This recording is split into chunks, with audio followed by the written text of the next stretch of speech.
Bien, pues siendo las 10 de la mañana en punto, vamos a continuar con los trabajos de esta quinta jornada de nuestra escuela de verano en Ciencias de Información Geoespacial, con la plática de la doctora Elvia Martínez Viveros, quien cuenta con un doctorado en Ciencias de Sistemas Sociales por la Universidad de Pensilvania. También es maestra en investigación de operaciones por la London School of Economics and Political Science y actuaria por la UNAM. Desde el año 2003 se ha desempeñado como investigadora en el Centro Geo, en la línea de estudios urbanos y territoriales. Ha sido docente en el posgrado en geomática y es responsable del diseño y coordinación de la maestría en planeación espacial desde el año 2016. Además, ha liderado numerosos proyectos de investigación aplicada, destacando estudios sobre asentamientos humanos irregulares en Tlalpan, expansión urbana en el corredor del Bajío y análisis de mercados laborales. Pues bueno, la doctora Elvia nos va a presentar a través de su plática el enfoque conceptual que sustenta esta maestría en planeación espacial, vinculando la teoría con la práctica para poder abordar algunos retos contemporáneos relacionados con el territorio. Doctora Elvia, un gusto saludarle y bueno, le escuchamos con atención. Adelante, por favor. Muchas gracias, doctor Piña, muy amable. Yo Bienvenido. les doy los buenos días a todos y les agradezco su atención a esta presentación. Eh, la idea es hacer una serie de reflexiones conceptuales que motivaron a Centro Geo a incursionar en este programa que es la maestría de planeación espacial. Es un programa que no se dirige al desarrollo específico en ciencias de información geoespacial, sino básicamente al uso de los resultados y aplicaciones que se derivan de estas ciencias para aportar al análisis territorial, al diagnóstico de problemáticas socioterritoriales cuyo control, solución, mejora, pues se desea abordar en esfuerzos de cambio basados en conocimiento. Estos serían los esfuerzos de planeación espacial. Esta plática se orienta a introducir algunas reflexiones que sustentan la noción de planeación que articula este programa de posgrado y a establecer una distinción de esta noción con la comprensión del lugar común que se tiene sobre este proceso. Nuestra maestría es un programa bianual que inició en 2016 y se considera como un programa de profesionalización. Y es de profesionalización porque abre su puerta a estudiantes que puedan estar en el mercado laboral y adapta sus horarios a estas necesidades. No obstante, sus contenidos teórico-metodológicos compiten con los de cualquier programa de investigación y pues de ello dan cuenta las tesis que se han derivado de nuestro programa, que abordan problemáticas pues relativamente complejas de investigación, que se analizan teóricamente y en las cuales pues también se aventuran propuestas de estrategias o planes para su control o solución en territorios específicos. Entre algunos temas que me gustaría citar se encuentran, por ejemplo, problemáticas socioambientales y de justicia ambiental, en casos como conservación de áreas naturales protegidas, como la Frailesca, por ejemplo, en Chiapas, el bosque de Huixquilucan, o impactos en el medio ambiente derivados de la actividad industrial como la minería en algunos municipios de Sonora. Problemas de transporte público, como su organización o desorganización en la escala metropolitana, la desigualdad de acceso a transporte eficiente en zonas marginales, temas urbanos, ¿no? Como temas de expansión urbana dispersa, expansión periurbana, espacios urbanos vacíos, vivienda deshabitada en la Ciudad de México, vivienda irregular, turismo y sustentabilidad ambiental, espacio y delincuencia, por ejemplo, los homicidios, el robo de vehículos en algún municipio, en alguna delegación de nuestra ciudad durante la pandemia, algunos análisis de riesgos y vulnerabilidad frente a desastres o expresiones más cualitativas como la territorialidad de los pueblos originarios en el suelo de conservación. Bueno, estas tesis se construyen desde un marco teórico-metodológico, como cualquier tesis de posgrado, de investigación, pero tienen además la característica de estar vinculadas a un problema territorial específico y culminan con recomendaciones, con propuestas o ideas que pueden ser útiles para orientar pues, la acción pública. ¿Por qué un programa de planeación en un centro de investigación en ciencias de información geoespacial. Bueno, de manera coloquial sabemos que estas ciencias abocan a generar información relacionada con el espacio geográfico de nuestro planeta, haciendo para ello uso de tecnología sofisticada de punta. Esta información se ha vuelto imprescindible para gestionar procesos complejos, como puede ser el monitoreo ambiental, por ejemplo, para asegurar un uso sustentable de bosques, de cuerpos de agua, de suelos, en general, monitoreo de ecosistemas y áreas protegidas, gestión de riesgos y desastres, propagación de enfermedades en el espacio geográfico, las epidemias, las pandemias, optimización de rutas de transporte, modelado de cambio climático, análisis de poblaciones y su movilidad, como pueden ser las migraciones, ¿verdad? Y un gran etcétera. Y entonces estas ciencias nos dan herramientas muy poderosas para avanzar el conocimiento de las distintas disciplinas que se orientan a investigar estos temas. Pero este conocimiento resulta también relevante para perfilar soluciones basadas en el lugar, la región, la ruta, incluso el ciberespacio. Entonces, las ciencias, la planeación, digamos, permite insertar estas soluciones eh, y deja de ser un proceso tecnocientífico y se torna en un proceso político, ya que requiere de implementar estrategias, decisiones de política, controles normativos o legislativos, ¿no? Y estas soluciones convienen a algunos actores y afectan a otros. Entonces, los resultados propios del conocimiento derivado de las ciencias de información geoespacial entran en este proceso, digamos, político, ¿no? Y en ese sentido, la definición de la planeación, eh, en términos de su práctica o de sus resultados impactos, se entrelaza con el papel que el Estado juega en la transformación social y en la transformación espacial. Y este papel se explicita en distintas formas de políticas públicas. Por otro lado, tenemos el papel del mercado, ¿no? En el sentido de que las empresas, en sus distintas formas de organizarse, siempre van a tener un interés en el espacio, que hoy día es pues, la mercancía más relevante para la acumulación de capital. Y por otro lado, tenemos el papel creciente de las organizaciones de la sociedad civil, de la ciudadanía y los grupos beneficiados, afectados o excluidos, ¿no? Que demandan atención a sus problemas y pues que tienen un interés creciente en incluir sus demandas y necesidades pues en la esfera de atención del dominio público. Entonces, siguiendo a esta autora inglesa, Patsy Healy, podemos pensar a la planeación como ubicada en un triángulo que tensan sus vértices los procesos del mercado, los servicios del Estado y la iniciativa pues, colectiva de la ciudadanía y de la sociedad civil. Y en este marco, el papel de la planeación sería, la planeación espacial, ¿verdad? Sería la de crear y sostener los activos que están basados en el lugar. Y estos activos pueden ser tangibles como infraestructura, vivienda, aparatos con sensores como las cámaras de seguridad, pero también pueden ser intangibles, ¿no? Como las ideas, el conocimiento, la generación de procesos de innovación o la identidad cultural, por ejemplo. Y además de todo esto, la planeación va a estar siempre motivada por lograr ciertos objetivos. Y creo que todos estaremos de acuerdo en que un ejercicio de planeación o una política pública pues debe plantear entre sus objetivos cuestiones como por ejemplo la justicia distributiva, pues que los beneficios de la acción de la planeación se orienten a generar equidad económica, equidad en el acceso a servicios y en general un acceso equitativo a toda la gama pues, de derechos humanos. También estaremos de acuerdo en que los objetivos tienen que consistir con la resiliencia social, ¿no?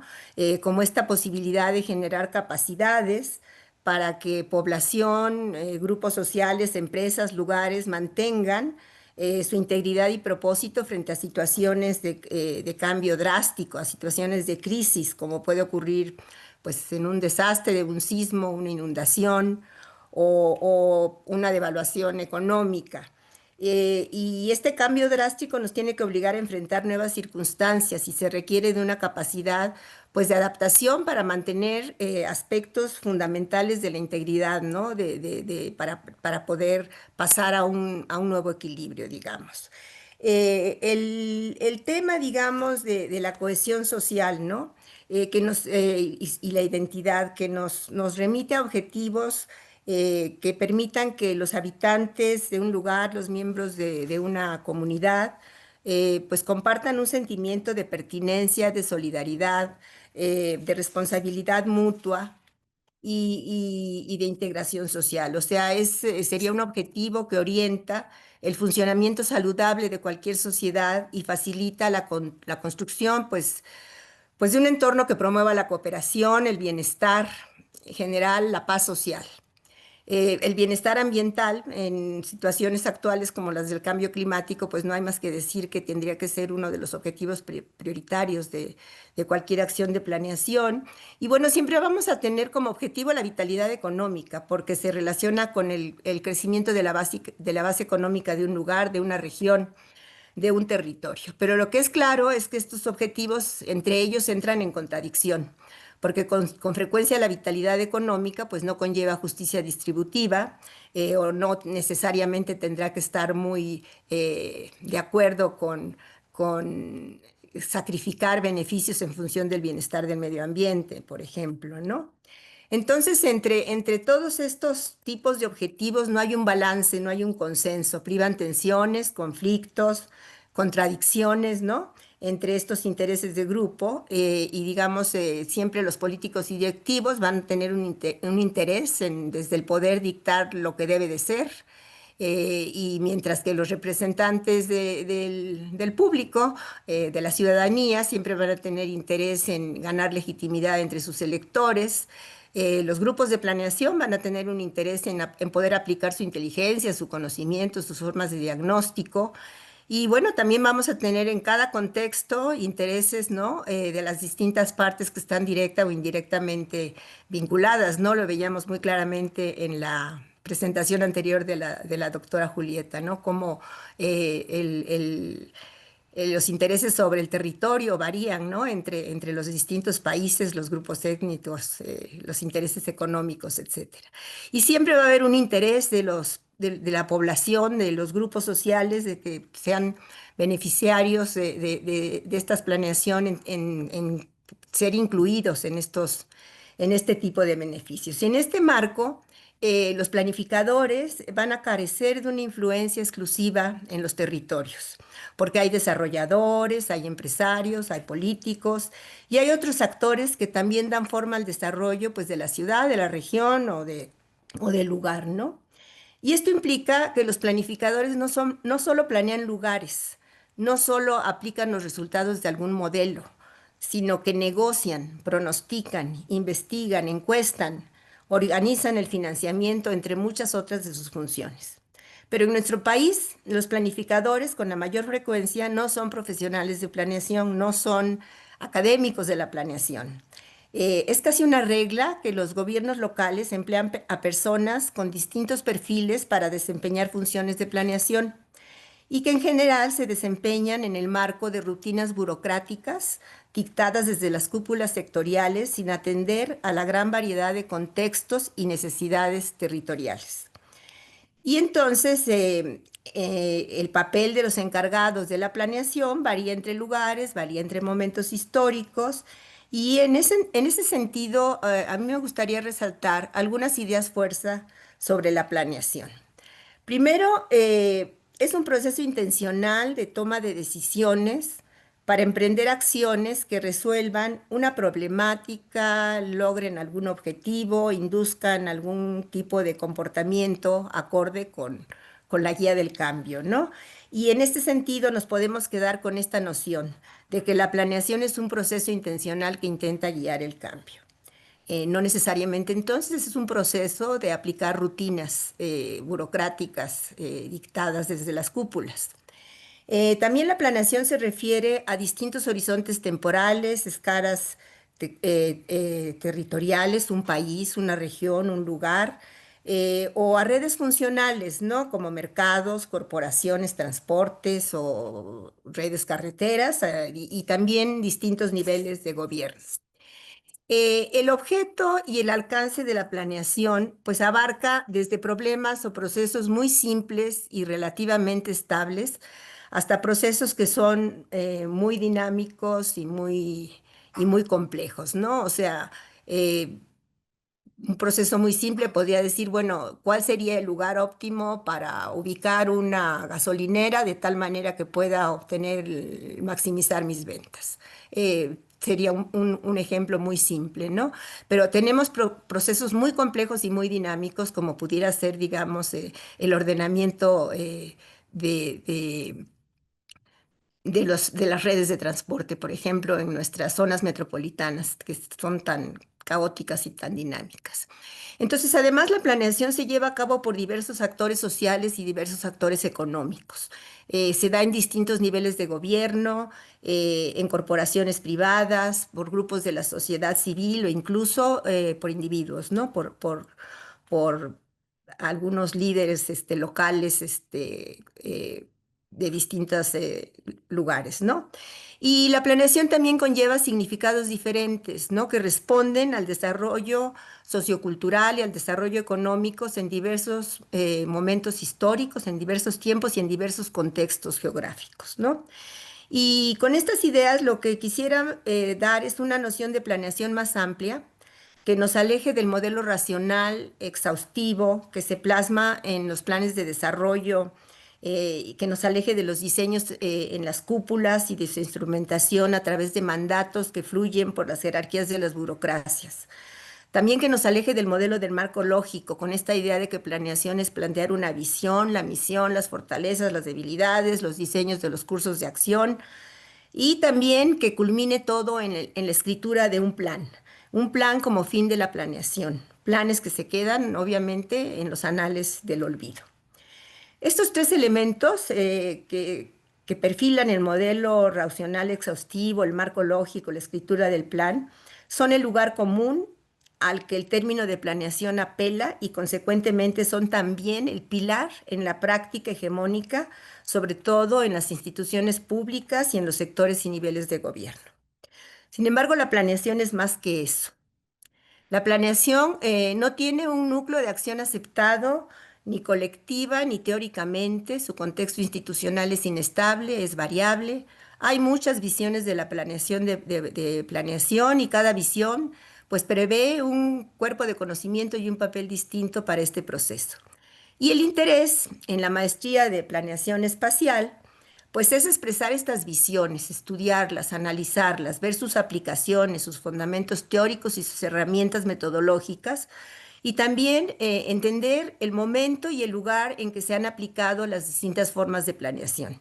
Y bueno, para ello, en la planeación espacial, en el diseño de esta maestría, que no les voy a hablar de todo el diseño, pero sí en algunas ideas, tomamos como punto de partida, pues a este sociólogo húngaro, Karl Mannheim, estudiado en Alemania, alemán, fallecido a mitades del siglo XX, ya en Inglaterra, sale de Alemania en la época nazi, y es un personaje influyente por sus estudios en sociología del conocimiento y creyente en la transición de la libertad del mercado, del laissez-faire del mercado, como fuerza central en el desarrollo, hacia la construcción de una sociedad planificada, ¿no?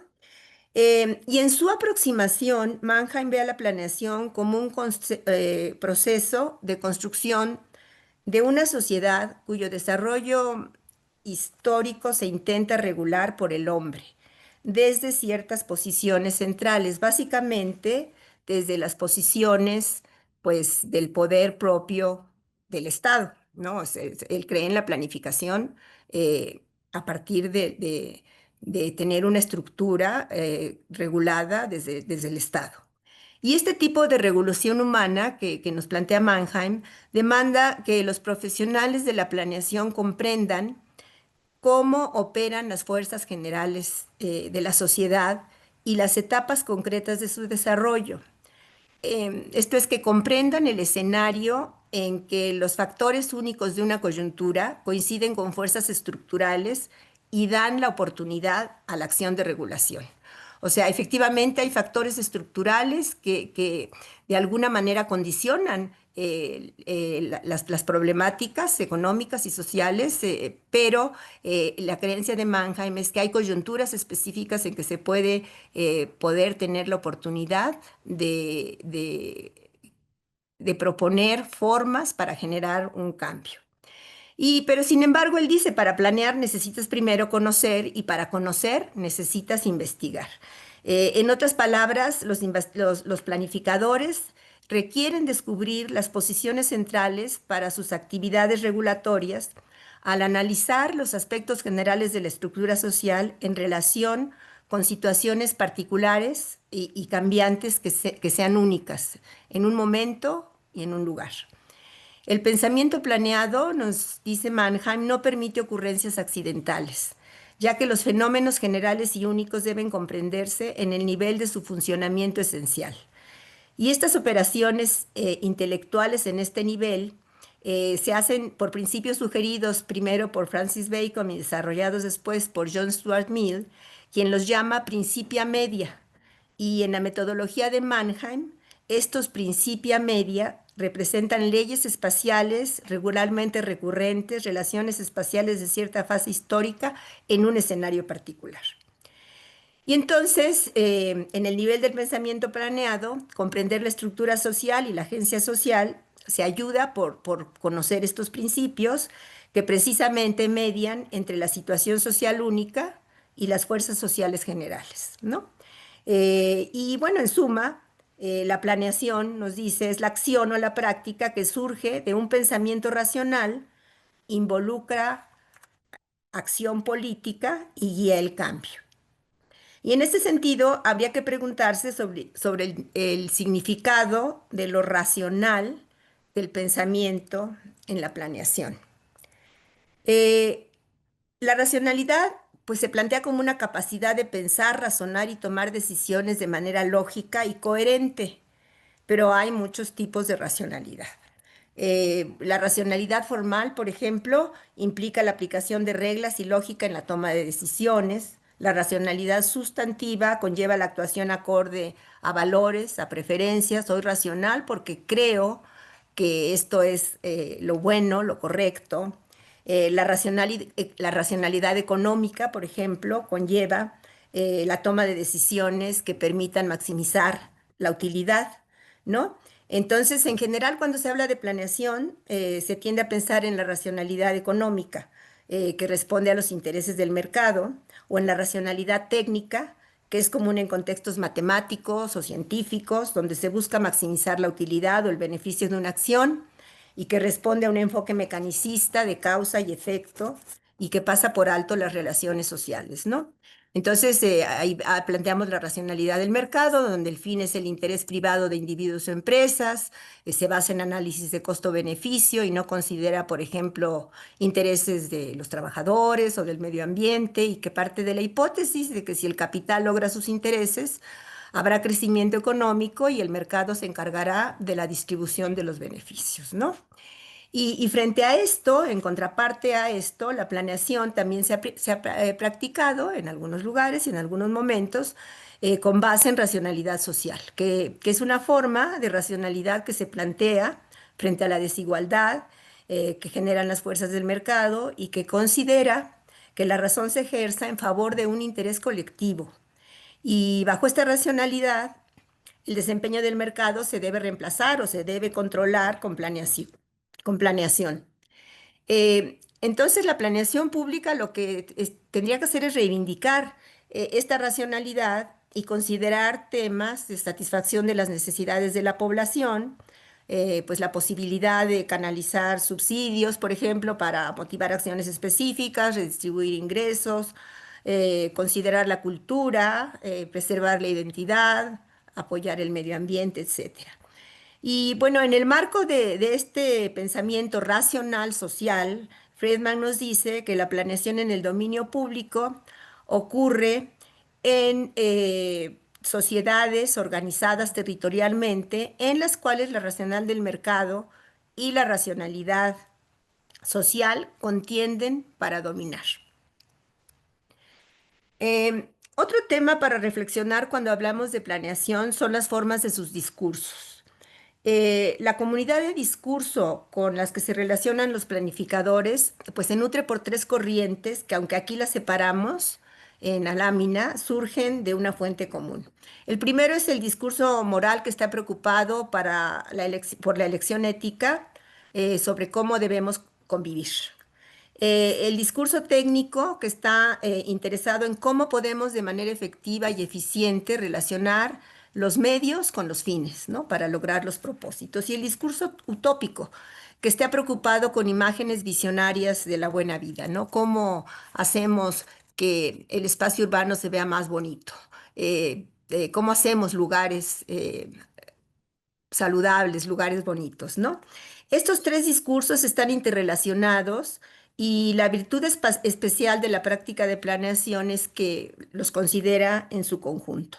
No podemos juzgar una técnica que, aunque sea virtuosa, esté desprovista de visión y juicio ético. El pensamiento utópico aislado, pues se vuelve un sermón de púlpito, ¿no? Y el pensamiento utópico, no, perdón, el pensamiento moral aislado, el deber ser, se nos vuelve una especie de, pues eso, de discurso, de sermón de algún sacerdote, ¿no? Y el pensamiento de planeación también, pues ya se ha superado este tiempo en que los que poseían el conocimiento técnico debían decidir por todos los demás, ¿no? O sea, en darle el lugar privilegiado a las respuestas meramente técnicas o de optimización. Sin embargo, eh, sigue prevaleciendo, digamos, dentro de las corrientes de planeación esta idea, ¿no? De aplicar el know-how de manera lineal sin considerar, digamos, los otros discursos, ¿no? Y bueno, estas consideraciones nos han llevado a preguntas incómodas que son familiares para los planificadores, ¿no? Es planear para quién, con quién y contra quién. El desbalance del poder es una condición de vida y con frecuencia, pues los planificadores se encuentran del lado del poder, específicamente pues del poder del Estado. Y por ello pensamos que los planificadores tienen el poder de imponer sus planes, pero obviamente esto no es tan así, ¿no? Porque precisamente del discurso moral surge esta necesidad y esta demanda inevitable de incluir la participación ciudadana. Sin embargo, pensar en poner la planeación únicamente en las manos de la gente, digamos, en una especie de euforia de autogestión, pues tampoco funcionaría, ¿no? Porque esta autogestión también tiene sus limitaciones y pues puede llevar también a una situación relativamente caótica. Entonces, aunque no nos guste, el Estado es un jugador entre muchos, ¿no? Entre muchos otros jugadores que efectivamente tienen el mayor poder, pero pues también, aunque no nos guste, pues el Estado tiene sus debilidades, tiene sus fragilidades y sus cambios, ¿no? Entonces, necesariamente esto nos lleva a la idea de que toda planeación, pues es una especie de proceso negociado entre partes afectadas con distintos valores, preocupaciones e intereses en juegos. Y en todo este proceso de partes, los planificadores pues tienen un papel relativamente limitado. Pueden aportar cierto conocimiento, que puede ser técnico, moral o utópico, y pueden aportar ciertas habilidades, ¿no? Pero ¿cómo lograr entonces que su conocimiento pues se aplique a la acción en el dominio público? Entonces, volvemos a esta idea de que cualquier funcionario con un nombramiento de una dirección o subdirección de planeación en una Secretaría de Estado asume la función de planeación de acuerdo con su criterio y conforme al significado de planeación, pues que se ha integrado o que yo podría decir más bien está anquilosado en la gestión pública. Escribir un plan. ¿No? Pensar los objetivos o retomar los objetivos que les plantean sus jefes en el tope de las jerarquías de gobierno, revisar las herramientas que tienen a su disposición, en función de esto escribir la estrategia y francamente cruzar los dedos para que las rutinas de las burocracias pues se implementen las acciones que se exponen en papel. Entonces, la planeación, digamos, son obstáculos mismos de la planeación. Sin embargo, nosotros vemos sentido en pensar la planeación espacialmente en términos de la intersección del lugar, la ciudad y el territorio como fenómeno y la planeación como actividad humana. En ese sentido es como pensaríamos espacialmente la planeación. Y esto significa verla en su contexto social.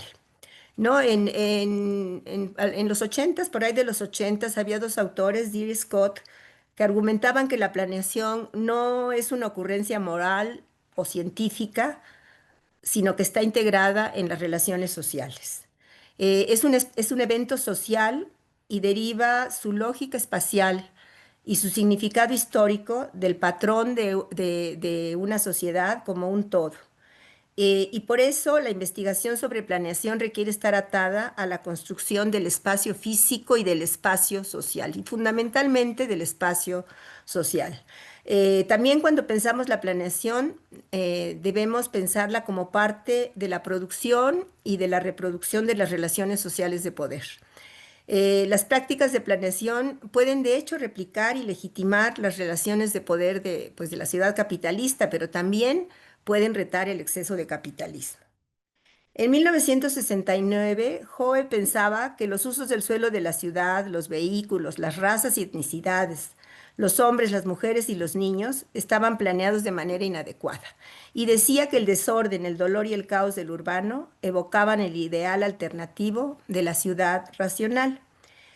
Bueno, pues concebir espacialmente la planeación entonces remite a una sincronía de intervenciones públicas o sociales que están dialécticamente determinadas, pues en respuesta al caos de la ciudad.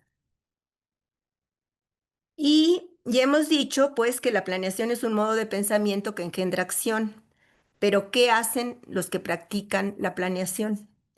Y contestar esta pregunta requiere considerar la planeación como un intento de práctica espacial en la producción social del espacio.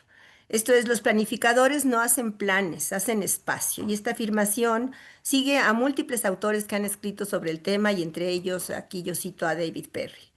En este sentido, la planeación pues es más que una práctica conceptual o tecnológica para producir un espacio abstracto, un espacio eh, ortogonal, digamos. Es una práctica que debe cimentarse en la experiencia cotidiana. El ejercicio de la planeación en el esquema dominante, pues ha ignorado históricamente las prácticas de la vida cotidiana, ¿no? Pero el espacio que hacen los planificadores también debe incluir aquello que la tecnología excluye. La noción de planeación como una práctica espacial se tiene que cimentar en la práctica cotidiana y esto incluye lugares o sitios de producción espacial en todas las escalas, el vecindario, la colonia, la ciudad, la región, el mundo, lugares o sitios de intervención y la forma en que esta intervención se lleva a cabo. Hacer espacio social planeado incluye la escala también. La escala que expresa pues una contienda tanto social como geográfica para establecer fronteras entre diferentes lugares, ubicaciones, sitios de experiencia.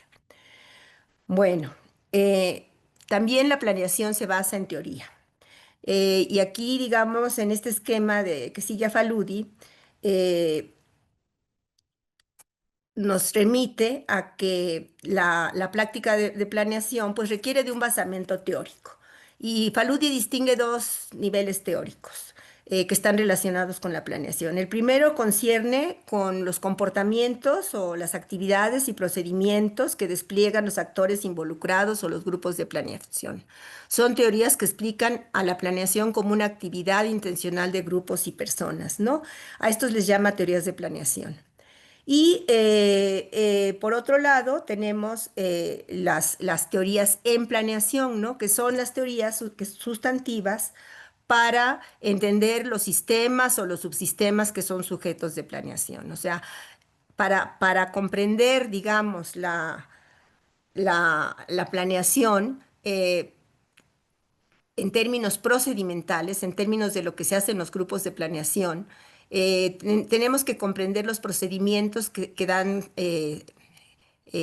cierto sentido en un contexto de decisión. Y estos procedimientos o actividades establecen un arreglo, un modelo o un tipo de planeación.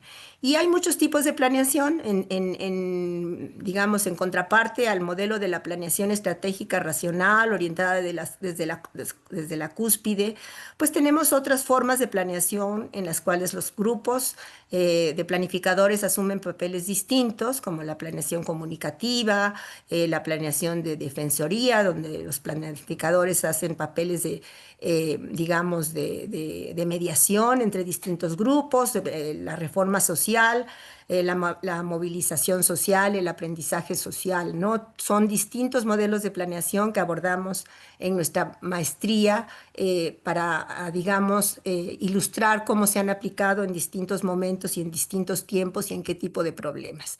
Y por otro lado tenemos las teorías de planeación, bueno, no por otro lado, sino los temas que abordan son cuáles son los papeles que asume el grupo de planeación, cuáles métodos se utilizan para involucrarse en el proceso, cuál es el alcance temporal y la escala espacial de la planeación, las estructuras institucionales o de gobernanza en las que se insertan, las relaciones de poder que requieren manejar, las formas de control o implementación de las distintas estrategias. Y por otro lado tenemos las teorías en planeación, que son lo que Faludi llama las teorías sustantivas. Y el tema es que la planeación se ha definido siempre más en términos de su interés en un problema o su compromiso con la comunidad y su orientación pragmática, la práctica.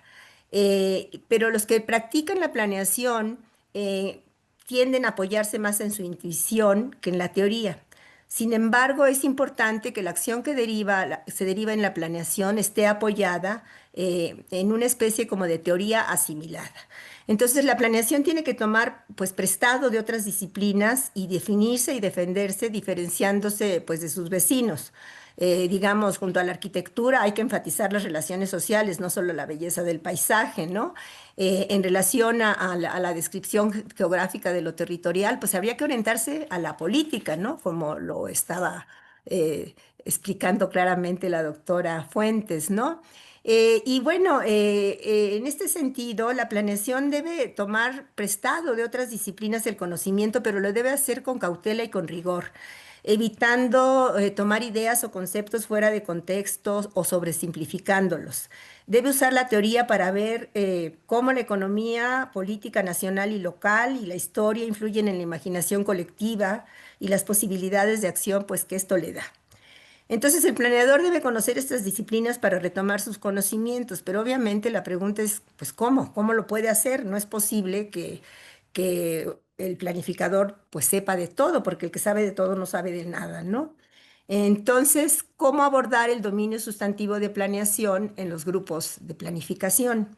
Y en este sentido, Friedman, revisando los planes de estudio que forman a planificadores en diversas instituciones académicas de los Estados Unidos y de Europa, plantea agregar a las materias técnicas en estos programas, eh, eh, materias técnicas como estadística, como modelaje, y a las materias procedimentales, como son los modelos de planeación distintos que hablamos en dos láminas anteriores, materias que abordan el dominio sustantivo de la planeación.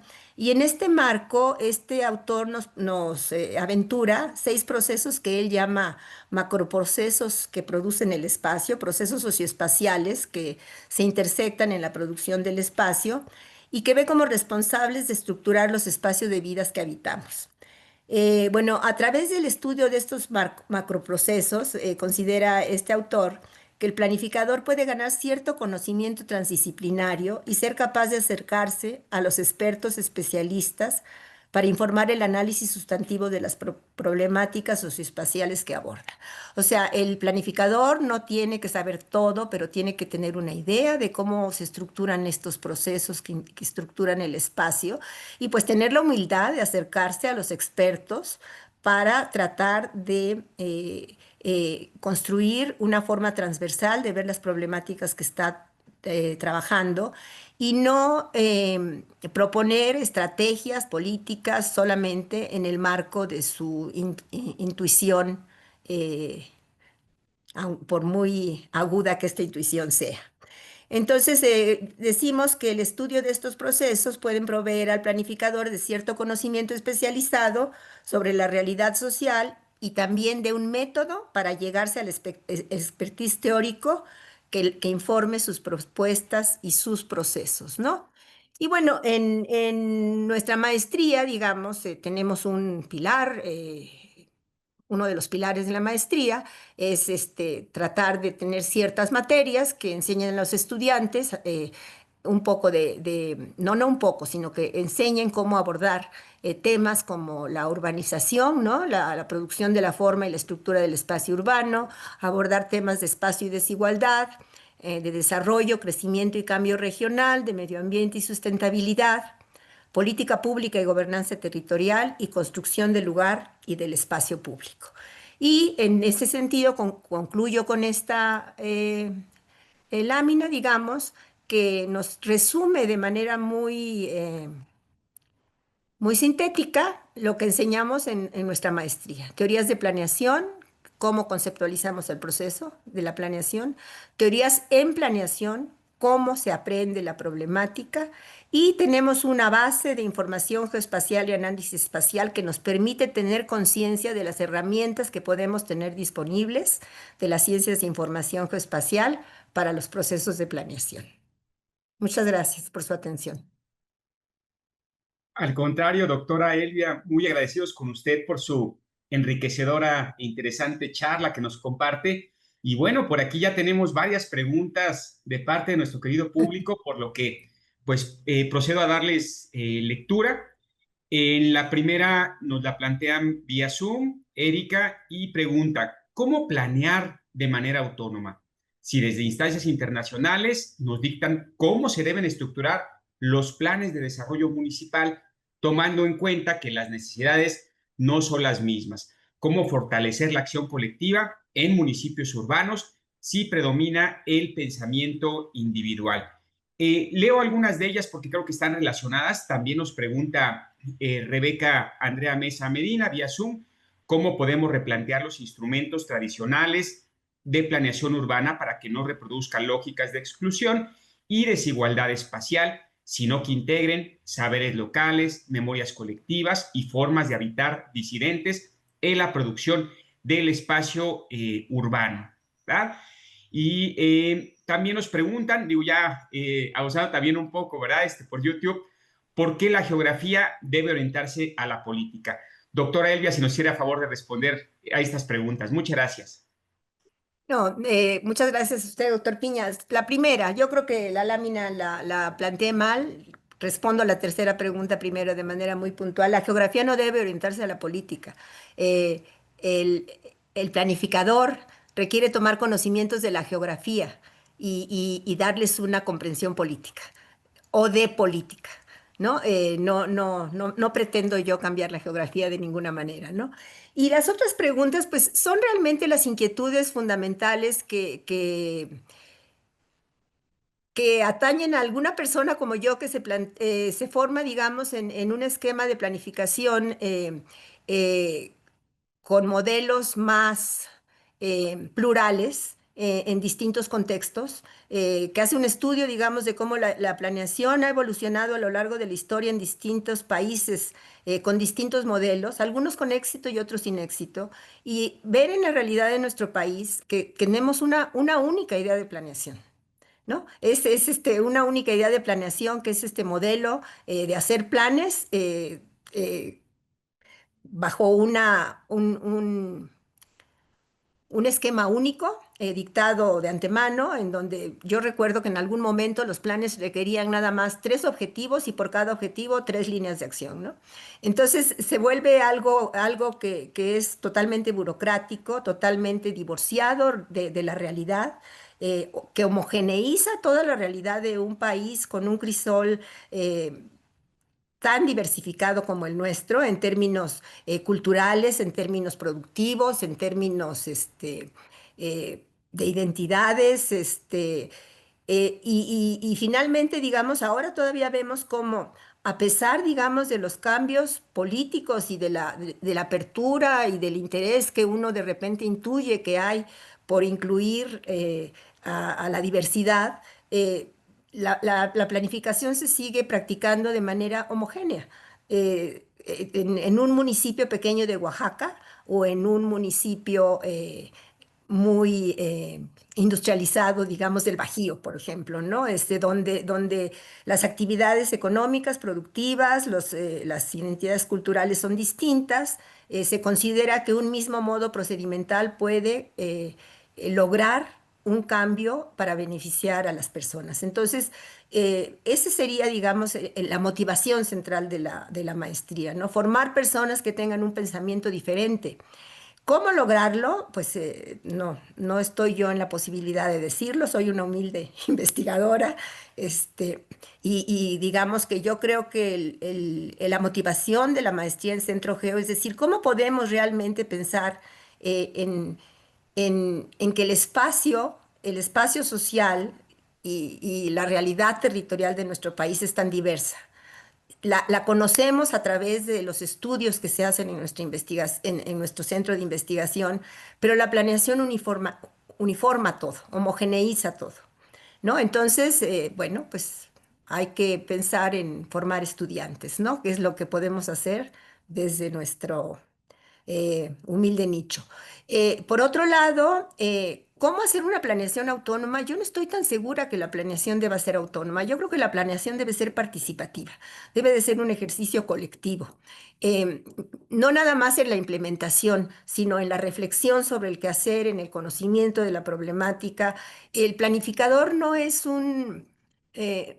ser un actor central. El planificador debe ser un actor secundario que recoja conocimiento de los expertos, que pueda mediar para poder convencer políticos, que pueda incluir la participación de distintos grupos, pero siempre desde una posición subordinada a la problemática y subordinada a las necesidades de la sociedad, ¿no? Y tratando de influir en la decisión política, ¿no? En la medida en que esto, tal vez esa es la parte más difícil, ¿no?